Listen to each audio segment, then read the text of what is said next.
Você já deve ter assistido Capitão América Guerra Civil, mas você sabe como foi que surgiu a saga original nos quadrinhos? Você sabe o que foi que motivou cada personagem a ficar de um lado? Eu vou te contar aqui agora, nesse vídeo. A Guerra Civil foi uma saga da Marvel lançada entre 2006 e 2007 e dividida em 7 capítulos. E o que deixa essa saga mais interessante e até um pouco confusa de se entender é que ela se estendeu por todo o universo da Marvel. Então, tipo, tinha Homem-Aranha, Guerra Civil.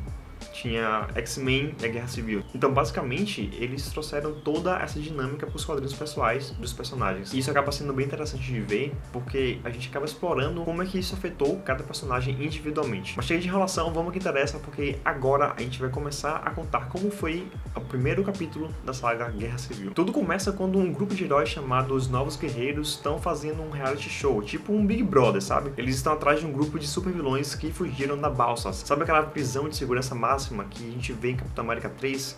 Pois é aquela mesma prisão, eles fugiram dali mesmo. Então, eles têm a ideia de alavancar a audiência desse reality show e tentam televisionar essa captura deles. Ao invadirem os esconderijos dos vilões, eles acabam encontrando eles e entrando em combate rapidamente. E em pouco tempo, eles conseguem dominar todos eles e acaba sobrando apenas um vilão de pé, que é o vilão Nitro. Então, só pra contextualizar aqui, os poderes do Nitro é de transformar seu corpo em uma bomba. Então ele se explode, sua forma pega uma forma gasosa até que seu corpo se reconstitua novamente. Então quando a Namorita tenta capturar ele, ele ativa esse poder dele, explodindo tudo ao seu redor. E o pior de tudo é que, além de estar sendo televisionado ao vivo, tinha escola de crianças do lado do esconderijo deles, da casa que eles estavam, causando em centenas de mortos, inclusive crianças. Isso aí é o suficiente para a comoção pública começar a se perguntar se não é hora de colocar um fim de linha nos heróis. Os Vingadores dos X-Men acabam se voluntariando para ajudar na busca e resgate desse pessoal. E nesse momento dá para ver claramente o quanto que está tenso a situação ali, porque todo mundo acaba se questionando, né? Até quando a população vai permitir que eles fiquem livres. Não sei se você já assistiu o seriado dos anos 90 dos X-Men, aquela desenho animado, né? Mas tinha aqueles vigilantes, como é o nome deles mesmo? Os sentinelas estavam ali. E até alguns heróis, como o Golias, sugerem que os sentinelas vão começar a vigiar eles também. A Mulher Hulk vai até a televisão para responder algumas perguntas. Para quem não sabe, a Mulher Hulk ela é uma advogada, então ela é questionada sobre as possíveis leis que podem vir a vingar. Ela fala claramente que proibir os heróis é impossível, porque tem muito supervilão no mundo. Porém, uma lei que treinasse os heróis, se colocasse eles na linha, tivesse como registrar eles, sim, talvez isso fosse adaptável e fosse aceitável. E cá entre nós, eu acho que isso seria bem razoável se fosse no mundo real, porque até então não tinha ninguém que vigiasse esses heróis. Basicamente, você só descobria que tinha poderes, você colocava uma máscara no rosto, saía e fazia o que você tinha que fazer. Só que o problema disso é que ninguém sabe quais são os poderes, ninguém sabe quão forte o soco pode ser, ninguém sabe o que uma rajada pode acontecer, se pode quebrar ou destruir as coisas. Então, parando pra pensar, seria uma forma de as pessoas entenderem e começassem a se sentir um pouco mais seguras, sabendo que teria tipo um órgão do governo supervisionando essas pessoas. Pouco tempo depois do ocorrido, acontece o funeral coletivo para as vítimas do desastre, né? E o Tony Stark vai até lá para prestar sua condolência às famílias das vítimas. Porém, ao sair, uma mãe aborda ele. Essa cena também foi reproduzida lá em Capitão América 3. E aqui é um pouco mais perturbadora, porque em vez de ser uma pessoa, um adulto, foi uma criança. E quando mexe com criança, a gente acaba ficando um pouco mais emotivo, né? Pelo menos comigo é assim. A mãe desse garotinho acaba acusando o Tony Stark de financiar os Vingadores e os heróis com seus bilhões de dólares. E o que deixa o Tony Stark mais perturbado ainda é que o garotinho era fã dele, tinha até um boneco dele. E isso é o suficiente para o Tony Stark acabar aderindo ao movimento de registro de super-humanos.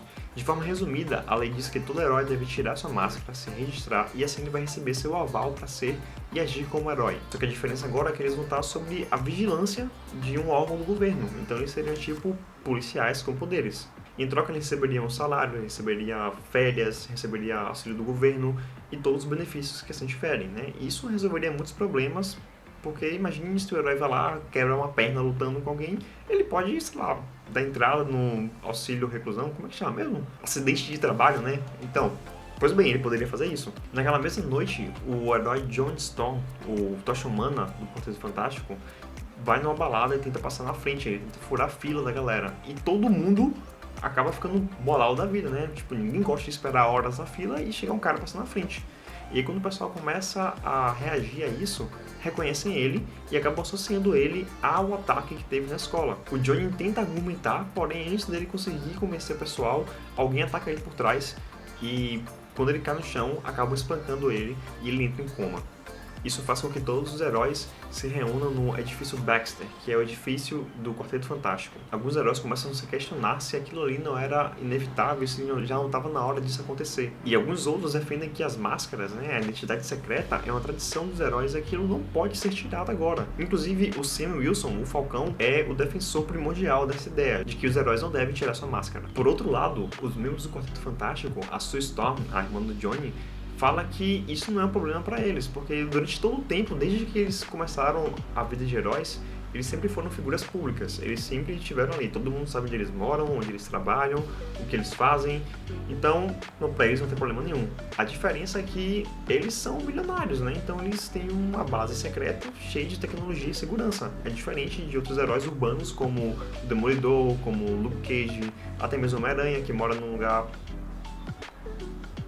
Você sabe, né? Inclusive, falando sobre o Homem-Aranha, teve uma saga que o Dr. Octopus descobre a identidade dele, vai até a casa dele e tenta matar a tia dele e a esposa dele. E é basicamente essa a resposta que ele dá pro pessoal. O interessante de se ver aqui é que mesmo ele discordando, mesmo ele falando nesse ponto, ele já aparece vestido com o traje do Aranha de Ferro, o que dá a entender que por trás dos panos ele já aceitou a proposta de Stark de se juntar a ele na iniciativa do registro. Vale lembrar aqui que esse Homem-Aranha aqui, esse Peter Parker, ele já é adulto, ele já é casado, ele já trabalha no Clarim Diário como fotógrafo oficial, mas também ele é um cientista. Então, um spoiler aqui pra vocês é que o Tony Stark contrata ele para trabalhar nas indústrias Stark. E quase no fim da reunião, os heróis conseguem identificar a presença de uma pessoa, um ser ali dentro, que é o Vigia. Se você já assistiu a série What If, você já identificou quem é o Vigia, né? O ato que ele só aparece para registrar as grandes mudanças, os grandes eventos que vão acontecer no mundo,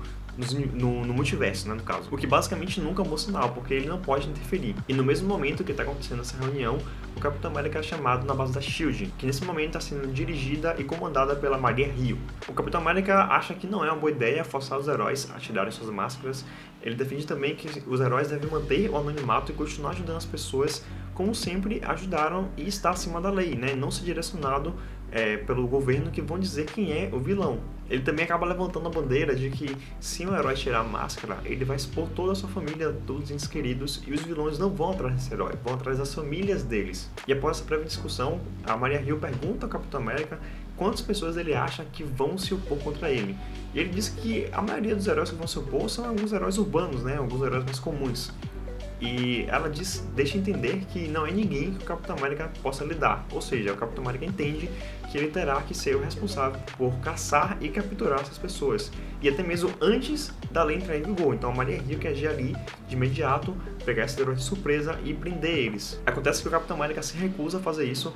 E no mesmo instante ela acaba fazendo algo como: as pessoas e os vilões são pessoas que usam máscara e não obedecem à lei. Então você não está obedecendo à lei, você vai ser preso. Então o Capitão América acaba sendo cercado por agentes da SHIELD, pessoas que já estavam em treinamento para caçar heróis, e ele entra em combate com vários agentes, machuca alguns deles e no final consegue fugir. E por fim, alguns dias depois, a lei acaba sendo aprovada, com o Tony Stark, Hank Pym e o Senhor Fantástico, o Reed Richards, né, na frente desse grupo que vai comandar essas pessoas, os heróis que vão ser registrados, e caçar os heróis que não foram registrados. O problema é que os governantes acabam levantando aqui o seguinte: se o Capitão América ele representa tanta pátria dele e foi contra a lei, todos os heróis que tinham ideia de se opor a isso, mas que iriam acabar cedendo à iniciativa da lei, acaba passando pro lado do Capitão América e se tornando foragido também. Então assim acaba o primeiro capítulo da saga Guerra Civil. Eu vou trazer para vocês os outros 6 capítulos também. Talvez eu junte o capítulo 2 e 3 em um só, para não ficar tão grande assim, não ficar tão extenso. Ou talvez eu traga mesmo separadinho, para que vocês possam ver tudo e no final junte tudo no vídeo só. Beleza? Então se inscreve no canal, ative as notificações, deixa seu feedback, porque isso vai ser extremamente importante, tá? E eu acho que é só isso. Valeu, até a próxima.